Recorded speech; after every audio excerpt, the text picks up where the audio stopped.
উত্তর চব্বিশ পরগনার বেলঘড়িয়ায় নন্দননগরে মদ্যপানের প্রতিবাদ করায় রক্তাক্ত শিক্ষক।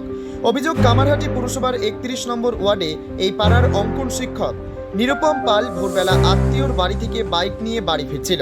সেই সময় নন্দননগর নেতাজি পল্লী ব্লকের সামনে ঝিলের ধারে ৫ জন যুবক ও এক যুবতী বসে মদ্যপান করছিল।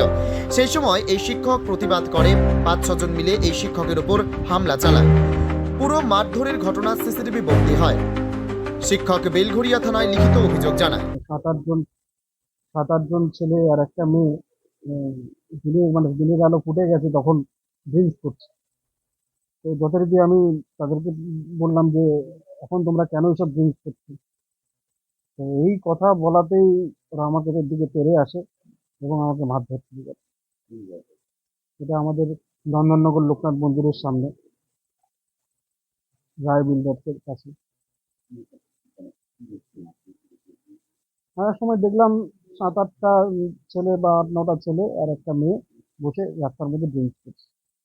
তো সেটাই আমি বলছিলাম যে দিনের আলো ফুটে গেছে, তোমরা এখনো কেন ড্রিঙ্কস করছো? তুইও বলিনি, তুমিই বলেছিলি। তারপরে কে তুই, তোর কি দরকার? এসে আমাকে আমার বাইকটা ফেলে দিল, আর আমাকে মারা শুরু করলো। হাত তো মেরেছেই, লাঠি ফাঠি দিয়েও হয়তো মেরেছে, কোথাও আবার বাদ রাখেনি।